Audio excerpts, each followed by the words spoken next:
হয়, আমি উপস্থিত আছোঁ বামুণগাঁও তিনিআলিত। এই বামুণগাঁও তিনিআলিত আজি পৰম্পৰা অনুসৰি আজি যি মেজি জুইত সংযোগ কৰা হৈছে, মেজি জুইত সংযোগ কৰিছে উদালি আৰক্ষী পৰাচকীৰ ভাৰপ্ৰাপ্ত বিজয় কৃষ্ণ দাসদেৱে। দেখিছে এনেদৰে আচলতে মেজিত জুই সংযোগ কৰিছে।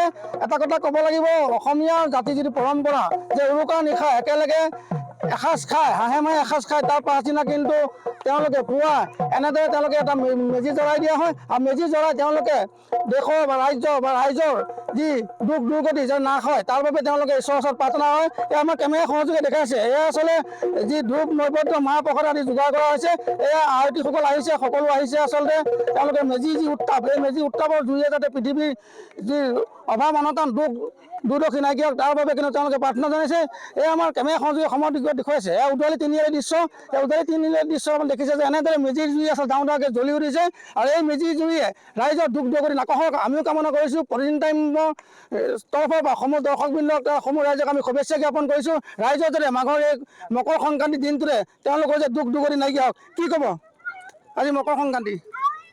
ভোগালীৰ যিটো অসমীয়াৰ বাপতি সাহোন বিহুটি, গতিকে সকলো ৰীতি নীতি পৰম্পৰা নাইকিয়া হৈ গৈছে যি সময়ত আধুনিক অসমত। আৰু সেই সময়ত আমি ভেলাঘৰ লৈ পেলাই মেজিঘৰ পৰম্পৰা ৰক্ষা কৰি ৰাতিটো গোটেইখিনি ৰুৱেটো থাকি, গতিকে সকলোৱে ৰাতি লগত হাঁহে মাহে এসাঁজ খালে হয় খালোঁ। গতিকে যিসকল আৰক্ষীত কৰ্মৰত থাকে তেখেতসকলে ঘৰ বাৰীত নাযায়, যিহেতু যাব নোৱাৰে তেখেতসকলে কৰ্মৰত অৱস্থাত, সেই সকলোকে আমি নিমন্ত্ৰণ কৰিছোঁ। গতিকে গোটেই সমাজৰ জ্যেষ্ঠৰ পৰা কনিষ্ঠলৈকে সকলোকে নিমন্ত্ৰণ কৰি পেলাই যে মেজি জুই আমি পৰম্পৰা হিচাপত আমি মেজি দহন কৰোঁ। ধন্যবাদ জ্ঞাপন কৰিছোঁ। আমাৰ লগত আছে বিজয় কৃষ্ণ দাস, উদালি পহৰা আৰক্ষী চকী এগৰাকী বিষয়া। কি ক'ব আপুনি বিহুৰ আনন্দৰ মাজতে পৰিয়ালক এৰি আহি থাকিব লগা আছে, কি ক'ব? সকলোকে ভোগালী বিহুৰ শুভেচ্ছা জ্ঞাপন কৰিছোঁ। আৰু ঘৰৰ পৰা দূৰত থাকিলেও অসমীয়া মানুহখিনিৰ লগতে আছোঁ, গতিকে ঘৰৰ নাথাকা অনুভৱটো হোৱা নাই। গতিকে ধন্যবাদ বিজয় কৃষ্ণ দাস। আচলতে এটা পৰিয়াল এৰিও কিনি আনন্দৰ মুহূৰ্তত তেওঁলোকে ৰাইজৰ সুৰক্ষা অভিযানলৈকে আচলতে ৰাইজৰ লগত আছে। আমাৰ কেমেৰা সহযোগে দেখুৱাইছে আচলতে ডাঙৰ ডাঙৰকৈ কেনেদৰে আচলতে মেজি জুই জ্বলি উঠিছে। আৰু আমি কামনা কৰিছোঁ এই মেজি জুইয়ে যাতে ৰাইজৰ দুখ দুৰ্গতি নাইকিয়া হওক। ইয়াত দেখিছে আমাৰ কেমেৰা সহযোগে দেখিছে গাঁওখনত যথেষ্ট সংখ্যক লোক কিন্তু ওলাই আহিছে। তেওঁলোকে ইয়াত পিঠা পনাৰ ব্যৱস্থা কৰিছে, মাহ প্ৰসাদ নৈবেদ্য আদি ব্যৱস্থা কৰিছে। আমাৰ লগত কিছু জ্যেষ্ঠ নাগৰিক উপস্থিত আছে।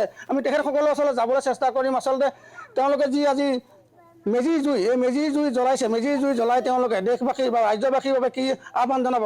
তেতিয়া কি আহ্বান জনাব আপুনি?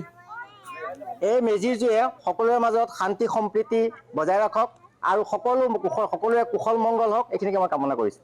ধন্যবাদ। আমি ধন্যবাদ জনাইছোঁ প্ৰতিদিন টাইমৰ দৰ্শক